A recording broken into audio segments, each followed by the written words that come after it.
Hola a todos. Paso rápidamente a desearles un feliz año nuevo. Espero que en este año que empieza nos vaya excelente a todos. Gracias por escucharme y aguantarme este año. Espero verlos en el próximo con nuevos relatos.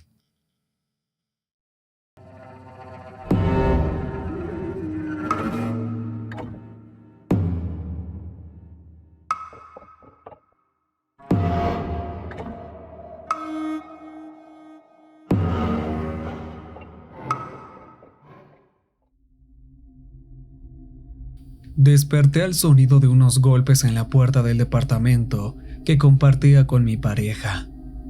Era un poco tarde para que los vecinos vinieran a pedir algo prestado. Me deslicé fuera de la cama y salí de la habitación. ¡Un minuto!, llamé con la voz aún pesada de sueño. Me dirigí hacia la puerta principal donde me recibieron 2 oficiales de policía de rostro serio, uniformados.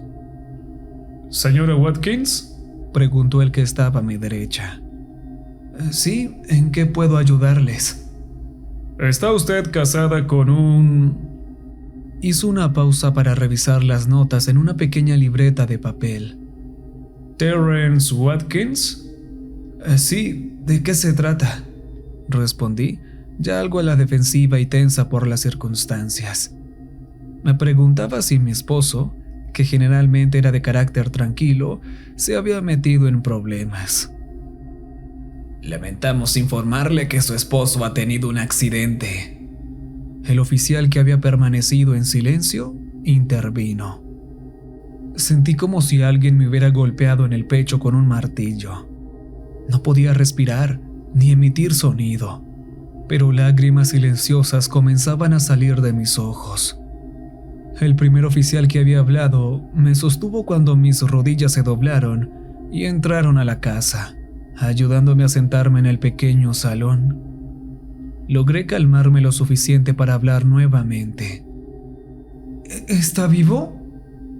Está vivo. No parece estar en condiciones de conducir, así que si lo desea, podemos llevarla al hospital. Asentí con la cabeza y luego corrí de vuelta a la habitación, donde me cambié rápidamente de ropa y me puse calcetines y zapatos. Me escoltaron hacia la autopatrulla y me dejaron entrar en el asiento trasero. Por un momento sentí que estaba en problemas, siendo esa la primera vez que me encontraba en el asiento trasero de un auto de policía. Cuando llegamos al gran edificio, me dejaron salir y me siguieron dentro. Uno de los oficiales fue a hablar con la recepcionista por mí. Los hombres uniformados se quedaron atrás mientras yo caminaba hacia el ascensor. El trayecto hacia la unidad de cuidados intensivos pareció durar 1 hora. Cuando finalmente se abrieron las puertas, salí y encontré la habitación correspondiente. Al entrar, me congelé. Mi esposo yacía de espaldas, con un montón de cables, mangueras, tubos saliendo de su cuerpo en diferentes direcciones que no logré procesar lo que veía por un momento. Me acerqué a su cama, extendí el brazo y tomé su mano. No sé si puedes oírme, pero aquí estoy, cariño. No hubo respuesta, ni siquiera un apretón. Había esperado que su situación no fuera tan mala como parecía, pero mi corazón se hundió cuando la enfermera y el doctor entraron en la habitación y confirmaron todos mis peores temores. Terry estaba en coma, completamente muerto cerebralmente. ¿Cuánto tiempo podemos mantenerlo con soporte vital?, recuerdo haber preguntado. Unos meses. Siempre hay esperanza de que despierte. Lo mejor que puedo hacer es estar aquí y hablar con él cuando pueda. Esta noche debe ir a casa y descansar un poco, me informó el doctor. La enfermera incluso me llamó un taxi e intenté dormir, pero me despertaba cada pocas horas, convencida de que había escuchado mi teléfono sonar. Sin embargo, no había notificaciones cuando revisé. Llamé a mi jefe a la mañana siguiente e informé que no iría al trabajo por al menos un par de días. Afortunadamente, él fue comprensivo con mi situación y me dijo que tomara el tiempo que necesitara. Me duché, tratando al menos de parecer que tenía todo bajo control antes de ir al hospital a quedarme con mi esposo. Ambos padres de los dos estuvimos allí, con oraciones y lágrimas entre nosotros.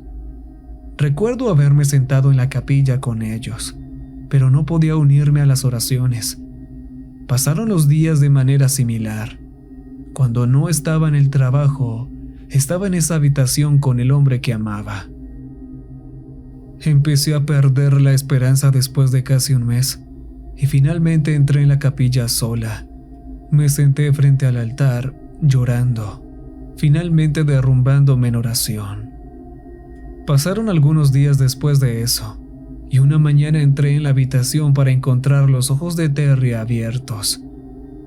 Entre pánico, grité por el dolor. El personal corrió para ver qué me había alterado, y rápidamente me sacaron de la habitación. El doctor se unió a mí en el pasillo. Su esposo está alerta y responde, pero debo advertirle que estuvo inconsciente por mucho tiempo y hemos visto casos donde esto puede llevar a cambios de personalidad drásticos, dijo usando un tono suave y profesional. Asentí, pero no absorbía realmente lo que el hombre había dicho. Estaba feliz de que mi esposo estuviera despierto. Parte de mi alegría se vio apagada por el hecho de que le costaba recordar palabras y los nombres de objetos comunes.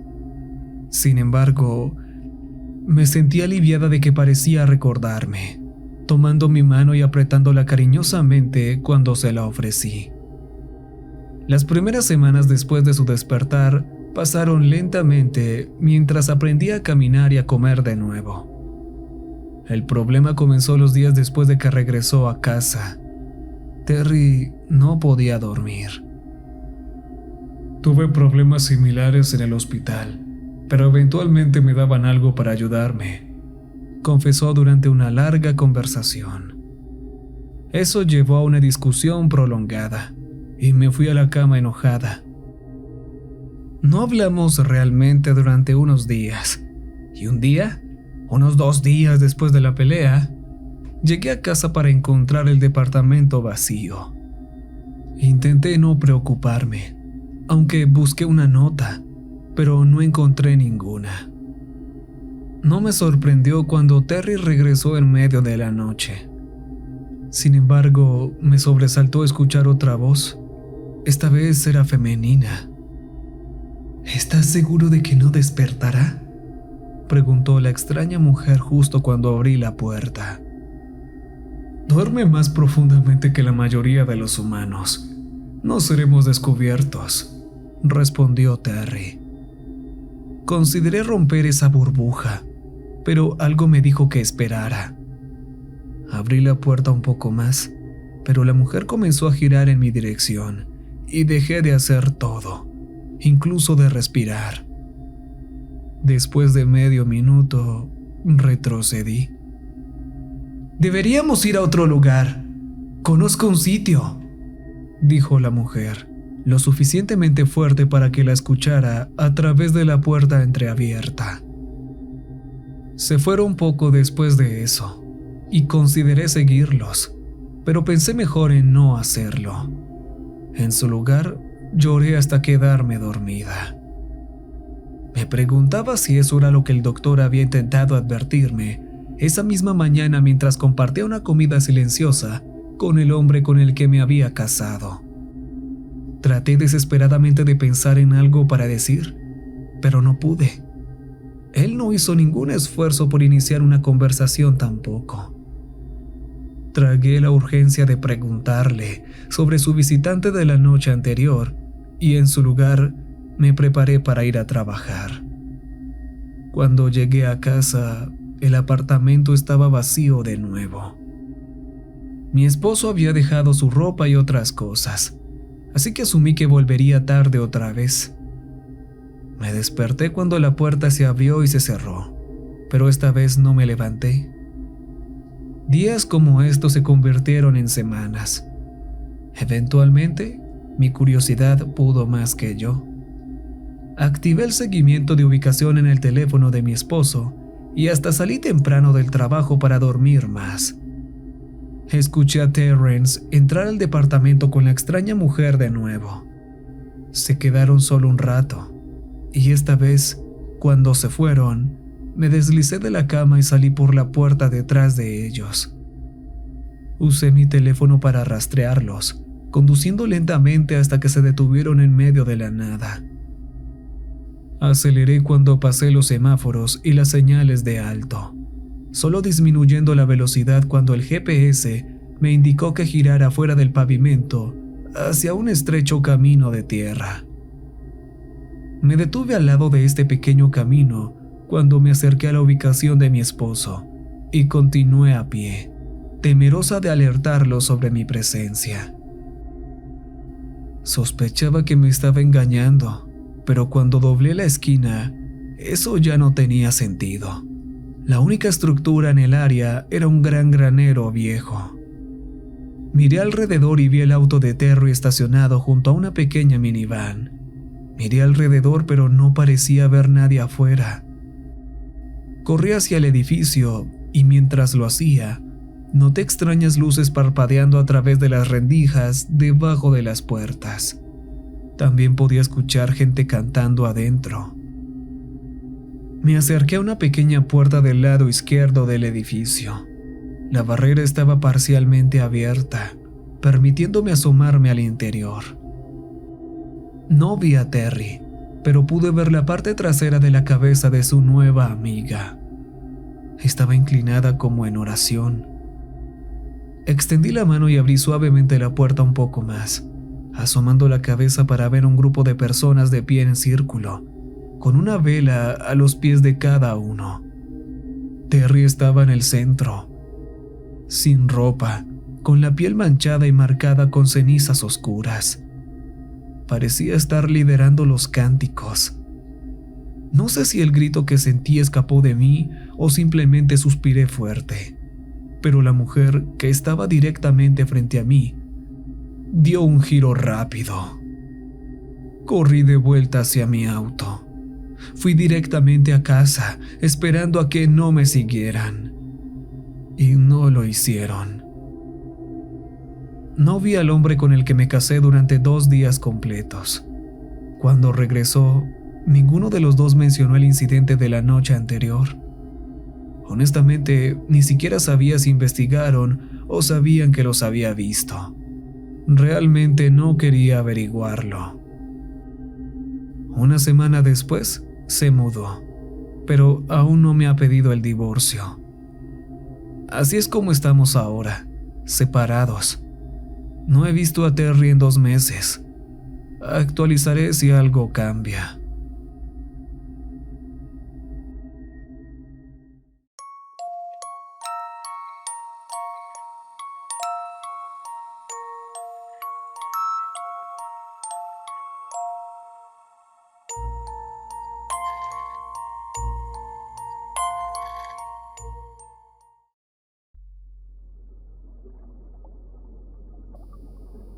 He estado viajando mucho por trabajo, y lo odio. Tengo una familia joven en casa y, últimamente, solo he podido pasar tiempo con ellos los fines de semana. Lo que ha sido especialmente frustrante porque ha hecho más difícil crear lazos con mi hijastra. Tenía 2 años cuando su madre y yo comenzamos a salir, y es muy, ¿cómo decirlo?, la niña de mamá. Ahora tiene 4 años, y aunque recientemente hemos tenido algunos momentos de avance, todavía siento que hay una distancia entre nosotros. Aunque es comprensible, su padre nunca estuvo presente y durante los primeros 2 años de su vida, solo eran ella y su mamá. Y de la nada llega este hombre que está alrededor todo el tiempo. Ha sido mucho para procesar para alguien tan joven. Mi esposa no ha hablado mucho sobre el padre de su hija. Solo dice que fue un romance fugaz y que él murió poco después de que se separaran. Ni siquiera sabía que ella estaba embarazada. No estoy seguro de cómo murió exactamente, pero trato de no hablar del tema ya que ella se pone un poco retraída cada vez que sale el tema. A menudo he especulado que tal vez él no era un buen hombre, ya que ella mencionó que se mudó a nuestra ciudad para alejarse de todo. Cruzó el país a un lugar donde nadie sabía quién era. Quería un nuevo comienzo. No es la historia de origen más tradicional para una familia, pero finalmente las cosas comenzaban a encajar para nosotros. Y luego mi empresa decidió enviarme de viaje. Es especialmente brutal ahora con las fiestas. Me perdí el día de Acción de Gracias porque necesitaba estar en una conferencia en el extranjero. Y una videollamada no era suficiente. Ellas no lo saben, pero a veces, cuando regreso a mi hotel, me gusta espiar a través de nuestra cámara en la sala. Es realmente dulce ver a mi hijastra y mi mujer jugando con las muñecas, o solo verlas acurrucadas en el sofá viendo una película. Normalmente hablan de ponis o princesas, pero anoche escuché una conversación diferente entre ellas. Una que me aterrorizó hasta lo más profundo. Una que me ha hecho cuestionar si alguna vez podré regresar a casa. Mamá, ¿te acuerdas cuando estuve en tu panza? Claro que sí. Llevarte mi pancita es algo que mamá nunca olvidará. ¿Por qué lo preguntas, amor? Solo quería ver si tú también te acordabas. ¿Qué quieres decir, cariño? ¿Te acuerdas de estar en la panza de mamá? Sí, estaba bien allí, calentito y cómodo, excepto que no me gustaba la voz. ¿La voz? ¿Qué voz, mi amor? ¿Sabes cuál, mamá? No estoy segura, cariño. ¿Quizás me escuchaste mientras estaba ahí dentro? Te hablaba todo el tiempo. No, tu voz es muy bonita, pero esta era mala. Lo siento, mi amor. Quizá era una película o un programa de TV que estaba viendo. No creo, mamá. Me hablaba mucho. ¿Qué te decía? Cosas malas. ¿Qué tipo de cosas malas, cariño? Le gusta lastimar a las personas, mamá. Cariño, parece que tal vez tuviste una pesadilla. ¿Tal vez fue algo que soñaste anoche? No, mamá. Son recuerdos, no sueños. ¿Qué te hace pensar eso, cariño? Tú lo sabes, mamá. Es tu voz. Pero dijiste que mi voz estaba bonita y esta era mala. No, no es tu voz. Es la voz de tu cabeza. Yo no tengo una voz en mi cabeza. Sí la tienes. Me dijo que siempre ha estado contigo. No, yo no sé de qué hablas. Detente. No te preocupes, mamá. Me dijo que no me va a lastimar. Me dijo que somos amigas. Vamos a hablar de otra cosa. ¿Quieres jugar con las muñecas? ¿Quién es Janice, mamá? ¿Janice? ¿Cómo sabes eso? ¿Le hiciste daño a Janice, mamá? No, eso fue... Yo solo era una niña. Por favor, para ahora. Está bien, mamá. Me dijo que no siempre te acuerdas de lo que haces cuando él toma el control. ¡Detente! No hay una voz. No hay Janice. Nunca más hablarás de ese nombre. ¿Me entiendes? ¿Y los demás? ¿Cuáles demás? Janice solo fue la primera. Dijo que has lastimado a mucha gente, mamá. ¡Cállate! ¿Aún lo escuchas, mamá? ¡Cállate! ¡Cállate! ¿Sigues lastimando a la gente, mamá? ¡Lisa! ¡Cállate ahora! No me grites, mamá. Yo lo siento, cariño. Pero las cosas de las que hablas no debería... ¿Le has contado esto a alguien más? No, mamá. Solo a ti. Bien, eso está bien, cariño. Entonces ya estás creciendo, ¿verdad? Sí, estoy creciendo. Bien, y parte de crecer es que a veces necesitamos guardar cosas para nosotros mismos, para protegernos a nosotros y a las personas que amamos. ¿Eso tiene sentido? Parece que es mentir, mamá. Tú dijiste que no debería mentir. No es mentir. Solo es guardar un secreto. Un secreto solo entre tú y yo. ¿Puedes hacerlo por mí? ¿Para proteger a mamá? Supongo que puedo guardar un secreto. ¿Lo prometes? Lo prometo, mamá. ¿Podemos seguir hablando de esto a veces? No creo que sea buena, pero mamá, quería que lo compartiéramos porque... ¿Por qué qué, cariño? Porque yo también tengo una voz. Se quedaron allí un rato en silencio, mi esposa acariciando el cabello de su hija. Sujeté mi teléfono con tanta fuerza que pensé que podría romper la pantalla. Mis dedos se pusieron completamente blancos por la falta de sangre. No estaba seguro de si podría seguir escuchando.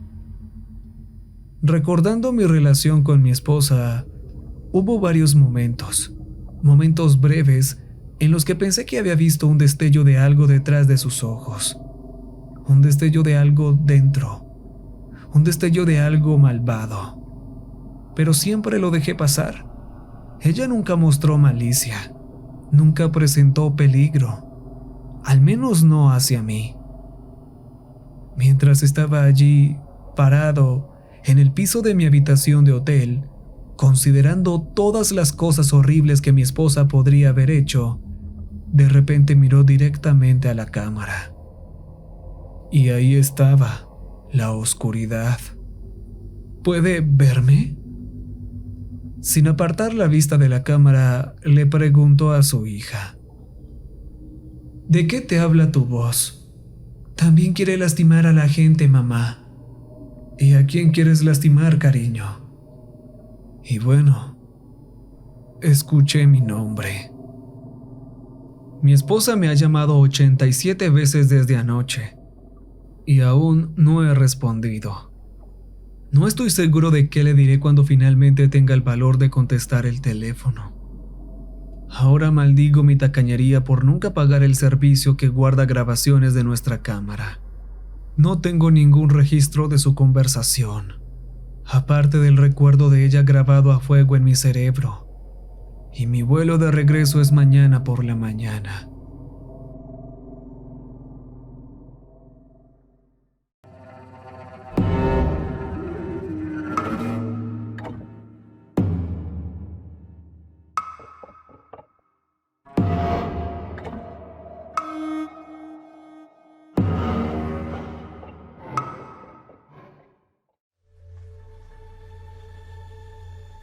Lo que pasa con los faros es que se supone que deben guiar a las personas de manera segura a la orilla. Pero lo que nadie te dice es que también te advierten sobre dónde no debes acercarte. Aprendí esto de la manera más difícil. Durante los últimos 10 años, he sido el guardián de un viejo faro ubicado al borde de un acantilado escarpado en algún lugar del Pacífico Noroeste. Está aislado. Solo estoy yo, las olas y la niebla. La niebla siempre está allí.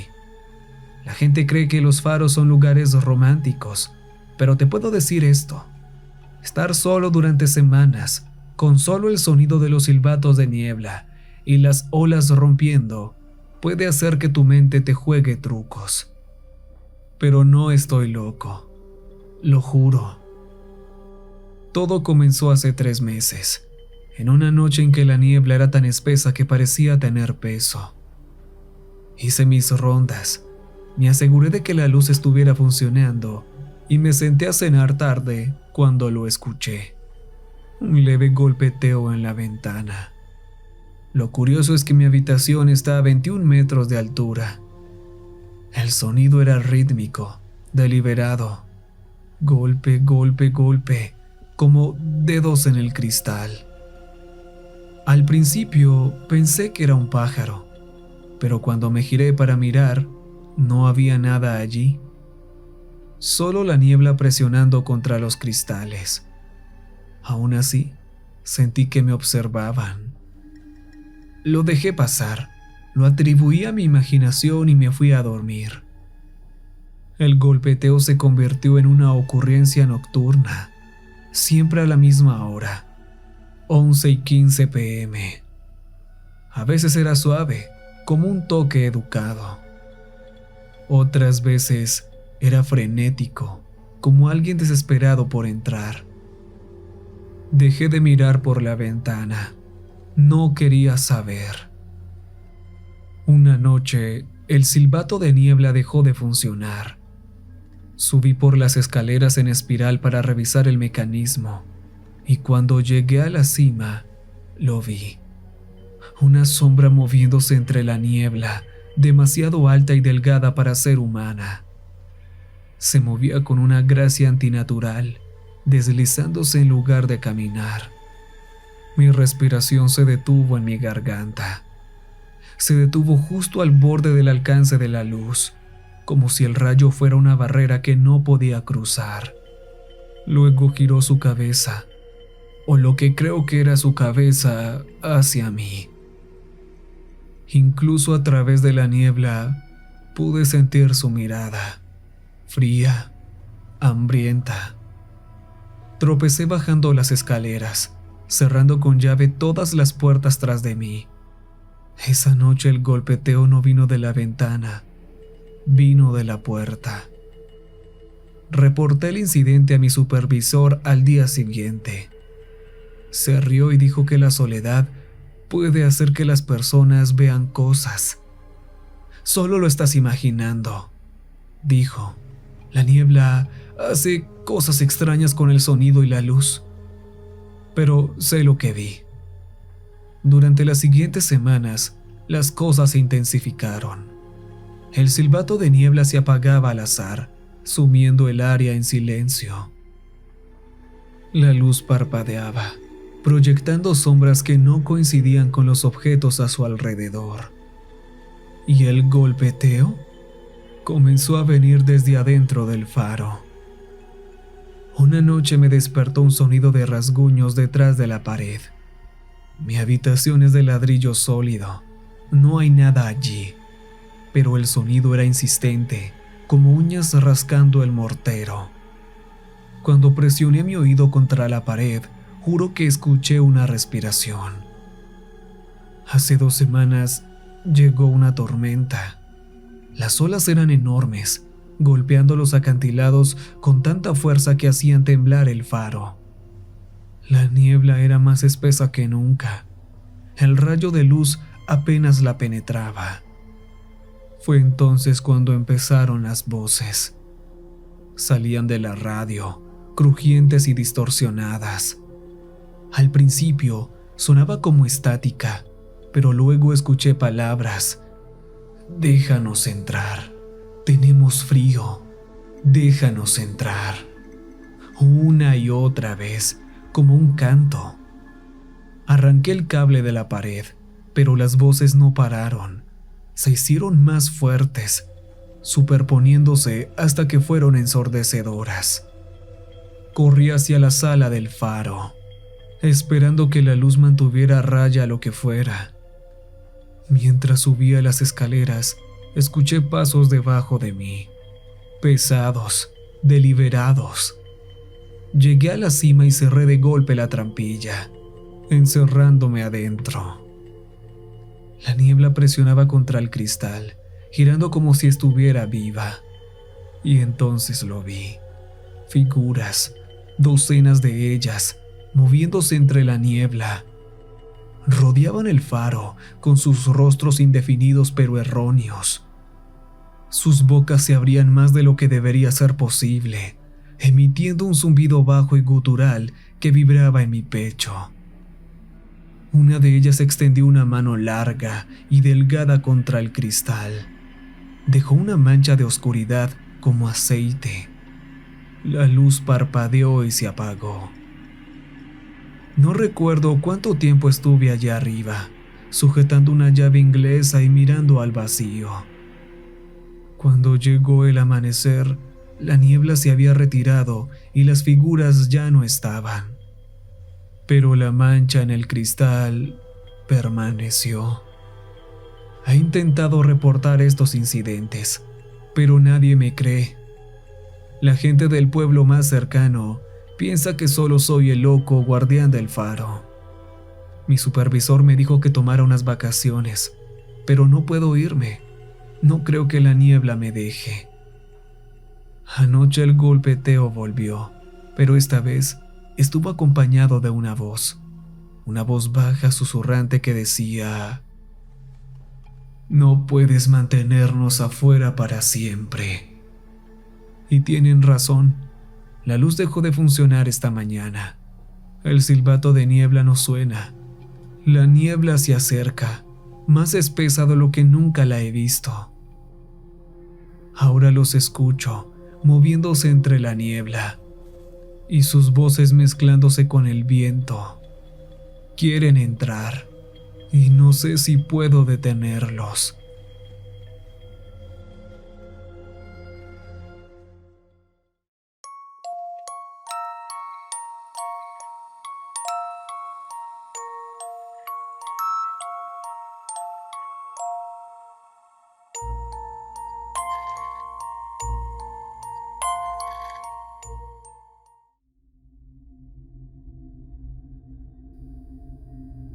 El 26 de julio de 2022 es una fecha grabada para siempre en mi memoria. Un día de pérdida insoportable. El día en que nos arrebataron a mi preciosa Morgan. Comenzó como cualquier otro sofocante día de verano. El calor era implacable y con los 3 niños en casa, Morgan, mi hija mayor, y sus gemelos de 3 años, Jack y Milo, luchaba por mantenerlos entretenidos. El jardín de infantes y la escuela estaban en receso y todos estábamos inquietos. Para romper la monotonía, preparé un picnic sencillo y decidí ir al parque local, un lugar que visitábamos a menudo y que queríamos mucho. El parque siempre había sido mi santuario, un refugio extenso rodeado de bosques, lleno de vida y actividad. Brindaba horas interminables de alegría a los niños y me daba a mí algo de paz mental. Nunca imaginé que podría convertirse en el escenario de mi peor pesadilla. Después de una tarde de risas, carreras y juegos, recogimos para regresar a casa. Mientras caminábamos hacia el auto, Jack y Milo vieron una camioneta de helados y, gritando de emoción, salieron corriendo a toda velocidad. Me giré hacia Morgan, instándola a correr con nosotros, pero ella vaciló, haciendo una mueca y diciendo que le dolían los pies.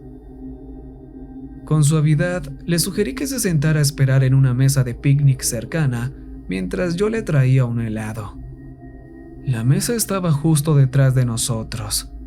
Pensaba que estaría segura, pero estaba terriblemente equivocada. Cuando pagué los helados y me di la vuelta, Morgan ya no estaba. La mesa de picnic estaba vacía. Al principio pensé que tal vez se había alejado un poco, así que miré alrededor, llamándola por su nombre. Los segundos se estiraban y mis llamados se volvían más frenéticos. No la veía por ningún lado.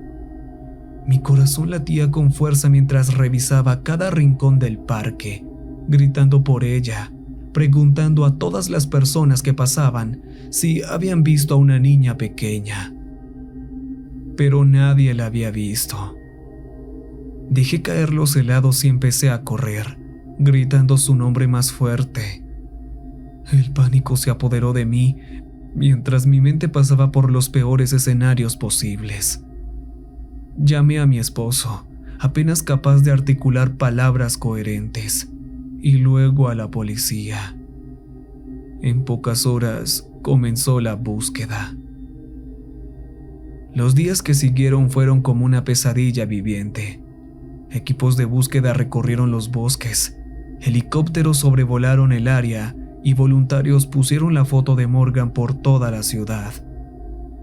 Pero conforme los días se convirtieron en semanas, la esperanza comenzó a desvanecerse. Las pistas se agotaron. La policía no tenía pruebas ni testigos.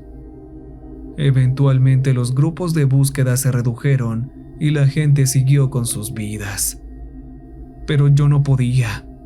Morgan era mi mundo, mi brillante y hermosa niña con una sonrisa capaz de iluminar la habitación más oscura. El mundo tal vez la había olvidado, pero yo nunca lo haría. Habían pasado 2 años desde que Morgan desapareció, y yo hacía mucho que dejé de esperar su regreso. El dolor se había asentado en mí, pesado e implacable, y la idea de verla nuevamente me parecía un sueño imposible. Por eso, cuando mi esposo me llamó hace unas semanas, sollozando y rogándome para que fuera a la comisaría, lo primero que pensé fue en lo peor. Cariño, la han encontrado. Mi corazón se desplomó.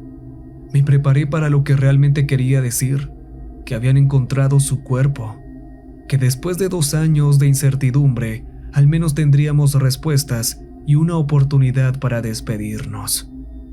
Me dije a mí misma que era mejor así, mejor que no saber. Pero mientras conducía hacia la estación, mis manos temblaban en el volante y no podía evitar que las lágrimas cayeran. Cuando llegué, un oficial me recibió y me guió hacia una pequeña y tranquila habitación. Mi esposo ya estaba allí, con el rostro pálido y lleno de lágrimas. El oficial empezó a explicar, pero las palabras no tenían sentido. La encontraron vagando por una calle cerca del parque. Un tendero local la reconoció y nos llamó. No lo entendía. ¿Ella está viva? Mi esposo me miró con una mezcla de incredulidad, alivio y algo más que no pude identificar. El oficial asintió. Sí, ella está viva. Mi corazón parecía que iba a estallar. El alivio, la esperanza y la confusión luchaban dentro de mí. ¿Ella dijo algo sobre dónde estuvo o quién la tomó?, preguntó mi esposo. El oficial dudó, eligiendo cuidadosamente sus palabras. Ella ha pasado por mucho. Aún lo está procesando. Lo único que ha mencionado es a alguien a quien llama el hombre sombra. Hemos organizado sesiones de terapia para ayudarla. Es importante introducirla poco a poco en todo esto. Tomará su tiempo. ¿Y podemos verla?, pregunté sin poder contenerme. El oficial sonrió amablemente y nos guió hacia otra habitación. Y allí estaba ella, mi Morgan, sentada tranquilamente en una mesa, luciendo pequeña e incierta. Mi esposo corrió hacia ella, cayendo de rodillas y abrazándola con fuerza.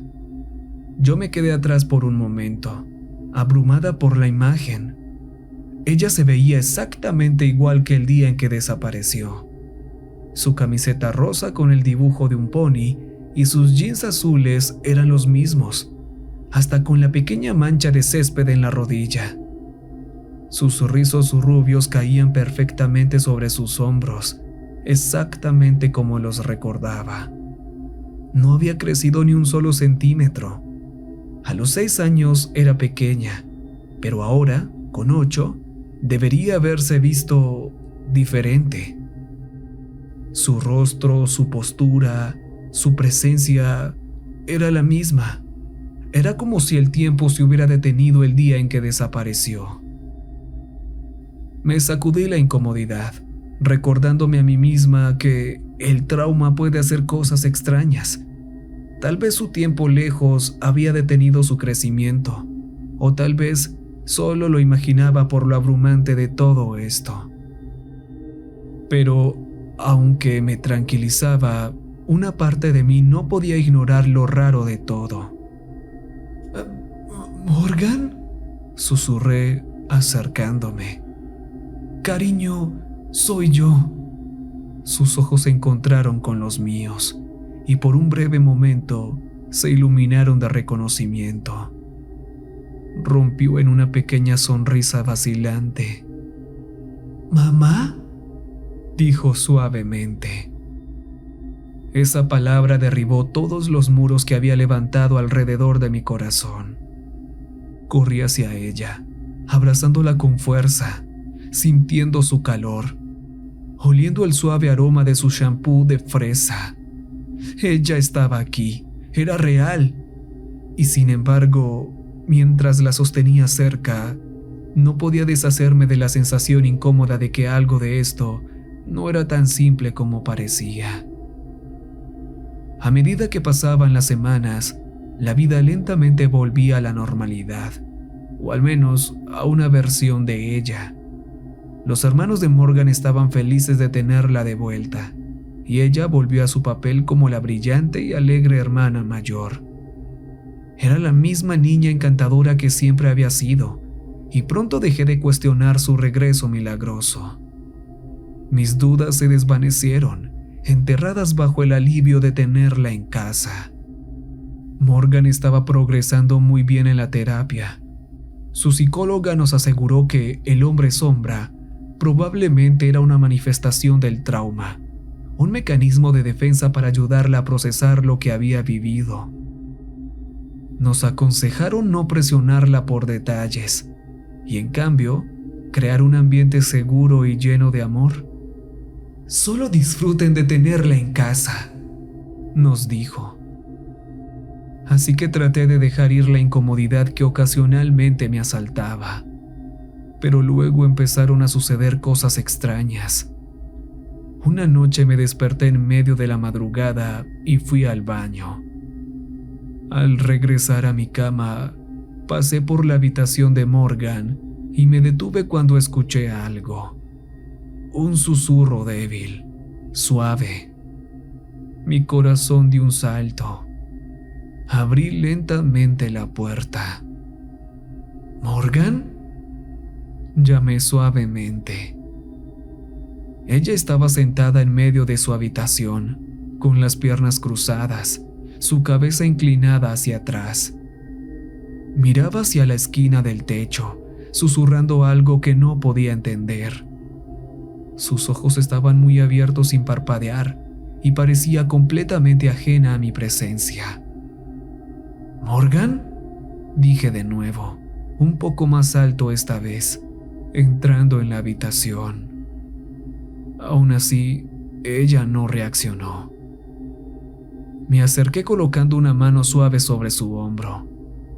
En ese momento parpadeó, como si despertara de un trance, y se giró para mirarme. Su expresión era tranquila, incluso serena, pero algo en ese momento me hizo erizar la piel.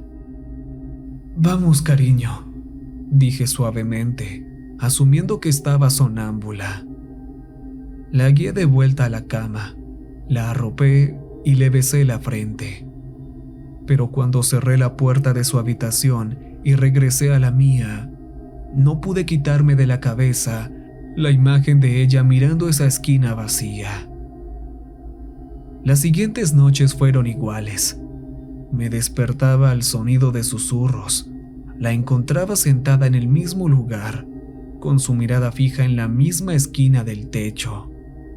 Siempre parecía tranquila, pero no podía evitar sentir un creciente sentimiento de terror. Finalmente, una noche mientras la arropaba, decidí romper las reglas. A pesar del consejo de la psicóloga, le pregunté sobre ello. «¿Morgan? ¿A quién le hablas por la noche?».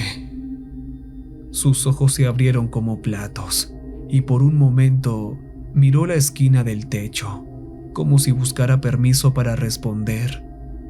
Mi estómago se tensó. Forcé una sonrisa y traté un enfoque diferente. «Está bien, vamos a jugar un juego. Yo haré una pregunta y tú solo dices manzanas para sí y naranjas para no. ¿Te parece?». Ella asintió. «¿Te llamas Morgan?», pregunté, comenzando con algo sencillo. «Manzanas», dijo suavemente. «¿Le hablas a alguien por la noche?» «Manzanas». «¿Puedes decir quién?» «Naranjas». Vacilé. Mi pulso se aceleró mientras hacía la siguiente pregunta. ¿Son ellos los que te llevaron? Hubo una pausa tan larga que pensé que no respondería. Pero entonces, finalmente lo dijo. «Manzanas». Tratando de convencer a Morgan de que durmiera en mi cama esa noche, me sentía aterrada. No solo por ella, sino por lo que sucedía en esa habitación. La parte lógica de mí insistía en que todo era causado por el trauma, que los susurros y la fijación con el techo solo eran la manera en que su mente lidiaba con lo que había vivido. Pero había algo más, algo que no podía explicar. Una sensación fría y opresiva parecía colgar en el aire siempre que estaba en su habitación, pesado y sofocante. Lo sentía también, aunque no quería admitirlo. Morgan se negaba a salir de su habitación. Sus ojos, bien abiertos, seguían fijos en la esquina del techo, como si algo invisible la estuviera manteniendo allí. Cada vez que intentaba convencerla de que saliera, su angustia aumentaba, su respiración se aceleraba, sus pequeñas manos se aferraban al borde de su cama como si fuera un salvavidas. Así que finalmente cedí. La arropé, le besé la frente y la dejé en su habitación. Pero no pude simplemente dejarlo así. Al día siguiente, instalé un monitor para bebés. Me dije a mí misma que era solo por su seguridad, que no podía arriesgarme a perderla otra vez. Pero en lo profundo, sabía que también era para mi cordura. Necesitaba ver qué estaba sucediendo en esa habitación cuando comenzaban los susurros. Noche tras noche me sentaba en mi cama, mirando las imágenes borrosas en blanco y negro del monitor. Observaba cómo Morgan se sentaba en la cama, con su cuerpo rígido, sus ojos fijos en la misma esquina del techo. Sus labios se movían, susurrando a la entidad invisible. No podía entender lo que decía, pero era lo mismo cada vez, silencioso, urgente y aterradoramente tranquilo. Pensé en contárselo a mi esposo o a la psicóloga, pero cada vez me detenía. Pensarían que estaba loca, o peor aún, que estaba alimentando las delirantes creencias de Morgan. Pero sabía que algo no estaba bien. Lo sentía en mis huesos. Al día siguiente, mientras Morgan estaba en terapia, decidí registrar su habitación. Me dije que era por su seguridad, que no estaba traicionando su confianza. Solo necesitaba respuestas. Revisé cajones, cajas de juguetes y debajo de la cama, pero no encontré nada. Entonces noté su diario sobre la mesa de noche. Dudé. La culpa hacía que se me retorciera el estómago. Pero la necesidad de respuesta superaba la culpa. Lo abrí. Las primeras páginas eran garabatos incomprensibles, líneas caóticas y formas que parecían desdibujarse unas con otras. Pero al seguir pasando las páginas, las palabras comenzaron a formarse. La misma frase se repetía una y otra vez, garabateada con una caligrafía extraña y desconocida. Vuelve, vuelve, vuelve. Mis manos temblaban mientras pasaba las páginas. La escritura no era de Morgan, ni siquiera se le parecía.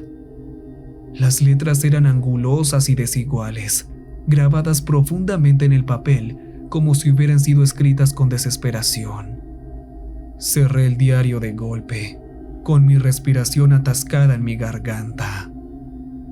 Fue entonces cuando lo escuché. Un suave crujido, el sonido del peso moviéndose sobre las tablas del suelo detrás de mí. Me congelé, Cada músculo de mi cuerpo estaba tenso. El aire en la habitación parecía volverse más espeso, presionando contra mi piel. No me atreví a voltear. Mis instintos me gritaban que corriera, y así lo hice. Salí corriendo de la habitación de Morgan, cerrando la puerta de un golpe y sin detenerme hasta estar en la planta baja. Lo que sea que se la había llevado, quería que volviera. Ya no podía ignorarlo más. Necesitaba ayuda, ayuda real. Se lo contaría a mi esposo tan pronto como llegue a casa.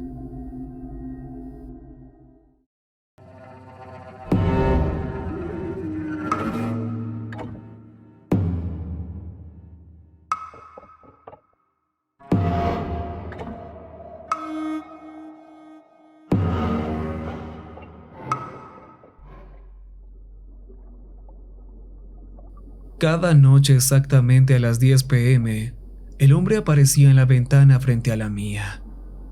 Lo noté por primera vez una noche nebulosa de octubre. Estaba caminando de un lado a otro en mi pequeño apartamento, tratando de resolver un problema para un cliente, cuando mi mirada se desvió hacia el viejo edificio al otro lado de la calle. A través de la niebla tenue, pude distinguir una figura apenas visible, enmarcada en el cristal polvoriento de una ventana en el piso superior. Al principio no le presté atención. Probablemente solo era un vecino, echando un vistazo rápido al exterior. Pero la siguiente noche, exactamente a las 10 p.m., allí estaba de nuevo, parado en el mismo lugar, mirando hacia la calle. Algo en la forma en que se mantenía de pie me hizo poner la piel de gallina. Su rostro estaba apenas visible, cubierto por sombras, pero podía distinguir el contorno pálido de sus ojos. Me estaba mirando. Esa noche cerré las persianas, inquieto, pero cada noche después de eso, no importaba cuánto intentara ignorarlo, sentía su presencia. La curiosidad, o quizás un creciente sentimiento de terror, me ganó. Cada noche observaba el reloj, con el corazón latiendo fuerte hasta que la hora llegaba. Y allí estaba él. Los días se convirtieron en semanas, y el hombre nunca fallaba una noche. Siempre estaba de pie en el mismo lugar, en el mismo silencio inquietante e inquebrantable. Nunca saludaba. Nunca se movía, solo observaba, como si estuviera esperando algo. Una noche decidí saludarlo. Quería ver si respondería. Tan pronto como el reloj marcó las 10, abrí las persianas y levanté la mano. Sus ojos se encontraron con los míos, y por un breve momento pensé que levantaría su propia mano. Pero en su lugar, sus labios se curvaron en una pequeña y desconcertante sonrisa, mostrando dientes oscuros e irregulares. Mi piel se erizó. Rápidamente cerré las persianas, tratando de sacudirme el escalofrío que se había apoderado de mí. Esa fue la primera noche que lo escuché. Justo cuando comencé a quedarme dormido, un leve golpeteo resonó en mi apartamento. Mis ojos se abrieron de golpe, con el corazón latiendo a 1000 por hora. El golpeteo era constante, deliberado, como si alguien estuviera tocando suavemente sus nudillos contra el vidrio. Me quedé inmóvil, escuchando, tratando de identificar el sonido. Golpe, golpe, golpe. Provenía de mi ventana. Lentamente, temiendo lo que podría ver, me giré hacia ella. A través de la delgada tela de mis persianas, pude distinguir una sombra que se perfilaba en la escalera de incendios fuera de mi apartamento. Su rostro estaba presionado contra el cristal, una amplia sonrisa dentada apenas visible a través de las rendijas. Mi sangre se heló. Quise gritar, pero estaba paralizado. Cerré los ojos con fuerza, esperando que fuera solo mi imaginación, que el hombre en la ventana fuera solo un juego de luces, una sombra proyectada por los coches que pasaban. Pero el golpeteo se hizo más fuerte, más insistente. Golpe, golpe, golpe. De alguna manera logré incorporarme, agarrando mi teléfono y marcando el 911 con los dedos temblorosos. La operadora respondió. Su voz era un ancla constante en la oscuridad. Susurré, aterrado de que pudiera oírme, que había alguien en mi escalera de incendios. Minutos después, escuché el sonido de las sirenas. No me atreví a abrir los ojos hasta que sentí la presencia reconfortante de los oficiales de policía. Buscaron en la escalera de incendios, el callejón, todo el edificio, pero no encontraron nada, ningún rastro, ninguna huella dactilar, nada que indicara que alguien hubiera estado allí. El oficial sugirió que fue solo una pesadilla, un producto de mi imaginación, pero yo sabía lo que había visto. Aún podía sentir el peso de su mirada, la presión de su rostro contra mi ventana. Esa noche apenas dormí. La sonrisa del hombre me perseguía en cada uno de mis pensamientos. Al día siguiente, traté de convencerme de que había terminado, de que no volvería. Pero cuando el reloj marcó las 10 p.m., no pude evitar mirar hacia la ventana. Estaba allí, mirándome desde el otro lado de la calle. Esta vez se veía diferente. Su rostro estaba de alguna manera más claro. Sus rasgos estaban más definidos, más marcados. Sus ojos estaban vidriosos y apagados. Su piel estaba pálida y estirada sobre sus huesos. Y había algo más. Estaba sosteniendo un trozo de papel contra el cristal. Era un pequeño pedazo amarillento, arrugado en los bordes. Entrecerré los ojos, tratando de leer las débiles palabras garabateadas. Te estoy observando. Tropecé hacia atrás, con el corazón desbocado, pero cuando miré de nuevo, la nota había desaparecido. El hombre se había ido. La ventana al otro lado de la calle estaba vacía, como si nunca hubiera estado allí. Durante días esperé, temeroso de la hora de las 10. El silencio me carcomía, llenando mi mente de pavor. Pero después de una semana, cuando no volvió a aparecer, comencé a esperar que tal vez todo había terminado. Una noche, semanas después, me estaba quedando dormido cuando un fuerte golpe me despertó. Me quedé quieto, escuchando, rezando para que hubiera sido solo mi imaginación. El sonido venía de mi puerta principal. Mi corazón latía con fuerza mientras me obligaba a levantarme, acercándome lentamente hacia la puerta. A medida que me acercaba, pude escuchar algo. Un susurro débil y áspero, apenas audible a través de la gruesa madera. Déjame entrar. El susurro era seco, hueco, como hojas muertas raspando contra el pavimento. Retrocedí temblando. Encendí todas las luces de mi apartamento, tratando de ahogar la oscuridad, el creciente terror que me invadía. El golpeteo continuó, constante, rítmico, imparable. Déjame entrar. Desesperado, volví a marcar a la policía, pero para cuando llegaron, el golpeteo había cesado. Los oficiales me miraron con lástima, claramente dudando de mi historia. Se fueron poco después, diciéndome que llamara si tenía algún problema más. Durante horas me quedé en silencio, apenas respirando, esperando a que el golpeteo comenzara de nuevo, pero no lo hizo. Nunca lo volví a escuchar.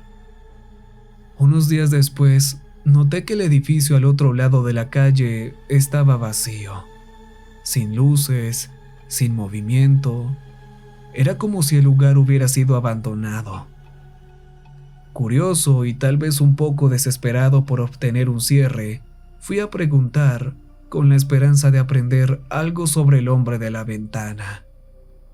La dueña del edificio, una mujer mayor, me miró con los ojos abiertos de par en par cuando mencioné al hombre.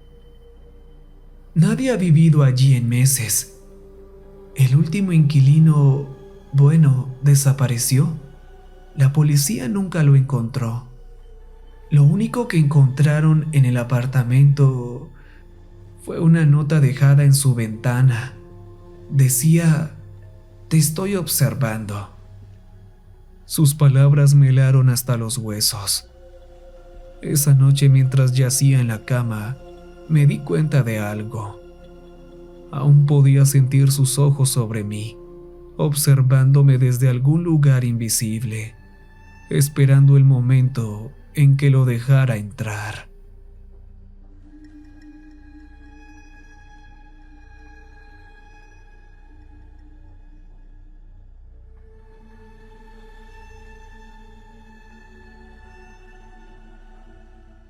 Recuerden que les ha hablado